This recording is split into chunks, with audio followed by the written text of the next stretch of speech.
ายใต้การนำพาของพรรคคอมมิวนิสต์อินโดจีนโดยเฉพาะองค์คณะพรรคแคว้นลาวประชาชนลาวสามารถยึดอำนาจการปกครองในวันที่23สิงหาปี 1945 และได้ประกาศเอกราชในวันที่12ตุลาปี 1945 ต่อหน้าความเพียงห้องต้องการอันใหม่ของการปฏิวัติในกองประชุมใหญ่ครั้งที่2ของพรรคคอมมิวนิสต์อินโดจีนในปี 1951 กองประชุมได้ตกลง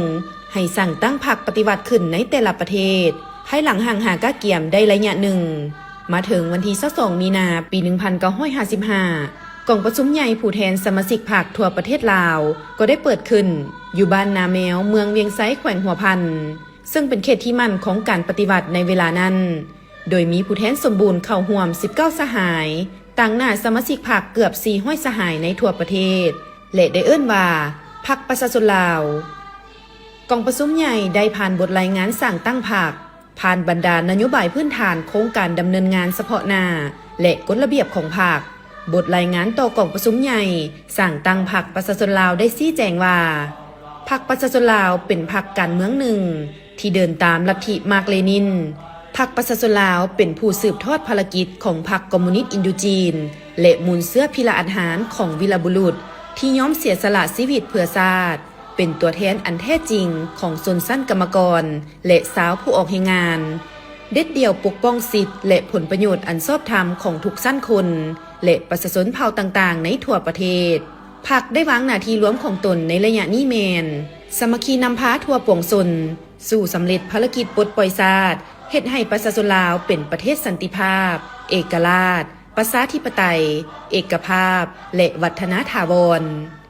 เพื่อสำเร็จหน้าที่อันนักหน่วงแต่มีเกียรติสง่าดังกล่าวพรรคได้วางนโยบายพื้นฐานและโครงการดำเนินงานเฉพาะหน้าโดยย่อประกอบมี12ข้อคือ 1. ต้านจักรพรรดิอเมริกาฝ่ายลาเมืองขึ้นฝรั่ง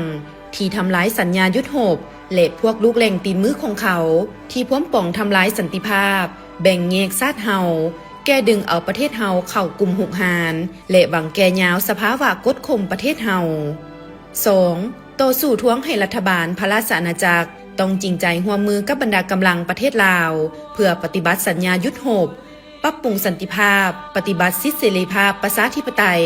ดำเนินการเลือกตั้งทั่วไปอย่างเสรีเพื่อเต้าโฮมประเทศชาติเป็นเอกภาพสร้างตั้งรัฐบาลผสมและสำเร็จภารกิจเอกราชแห่งชาติ 3. มหาสามัคคีทั่วปวงชนสร้างตั้งแนวโฮมเอกภาพแห่งชาติอย่างกว้างขวางโดยตั้งอยู่บนพื้นฐานพันธภาพกรรมกรชาวนา 4. ก่อสร้างและปรับปรุงกำลังประกอบอาวุธและเครื่องประกอบอาวุธให้กลายเป็นกองทัพประชาชนเพื่อปกปักรักษาเขตที่มั่น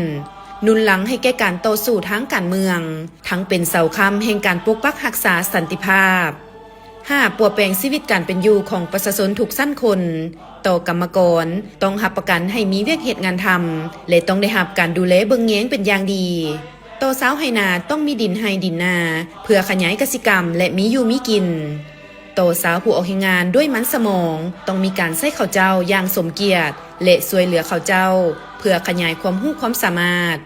ต่อนายทุนอุตสาหกรรมการค้าต้องมีการส่งเสริมข้าวเจ้าให้ดำเนินการผลิตธุรกิจเพื่อพัฒนาอุตสาหกรรมการค้าต่อผู้ทรงคุณวุฒิที่รักชาติเจ้ากกเจ้าเหล่าต้องมีนโยบายอันเหมาะสม 6. ปฏิบัติสิทธิเสรีภาพประชาธิปไตยต่อประชาชนเสรีภาพในการปากเว้าเสรีภาพในการคิดเขียนเสรีภาพในการจัดตั้งเสรีภาพในการชุมนุมเสรีภาพในการไปมาหาสู่กันและอื่นๆ 7. ปฏิบัติสิทธิเสรีภาพระหว่างเพศหญิงกับเพศชายปฏิบัตินโยบายเสมอภาพและความสามัคคีระหว่างบรรดาเผ่าลบล้างความอาฆาตบาดหมาง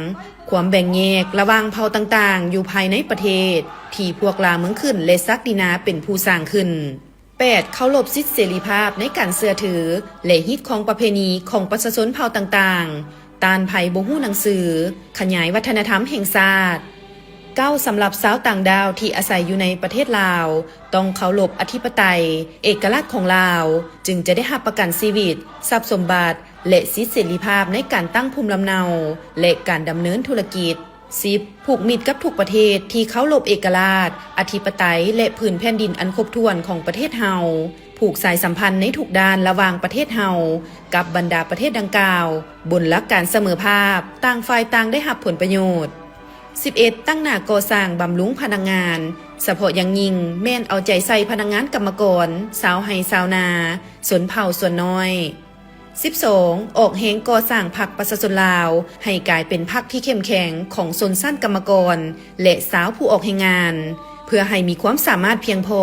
ในการนำพาการปฏิวัติให้ไปสู่ชัยชนะสุดท้าย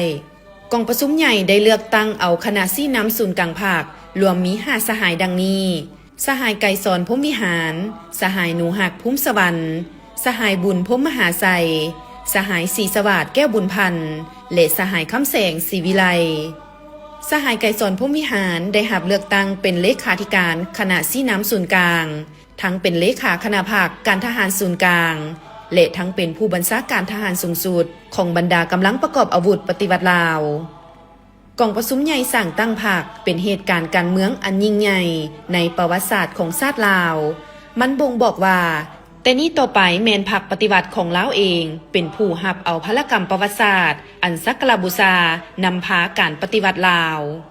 การกำเนิดของพรรคประชาชนลาวเป็นการสมทบระหว่างขบวนการต่อสู้รักชาติของประชาชนลาวบรรดาเผ่ากับขบวนการต่อสู้ของกรรมกรและลัทธิมาร์กเลนินที่สหายโฮจิมิงห์นำเข้ามาเผยแพร่ในอินโดจีนเป็นการสืบทอดภารกิจอันมีเกียรติสง่าของพรรคคอมมิวนิสต์อินโดจีนรับเอาพลกรรมประวัติศาสตร์อันแสนยุ่งยากแต่สง่าราศีแห่งการนำพาการต่อสู้ของประชาชนลาวเป็นขีดหมายแห่งการขยายตัวใหม่และเป็นบาดเลี้ยวที่สำคัญยิ่งในประวัติศาสตร์ของการปฏิวัติลาวสมเสยวันสั่งตั้งพรรคประชาชนปฏิวัติลาวครบรอบ70 ปีอย่างสุดใจ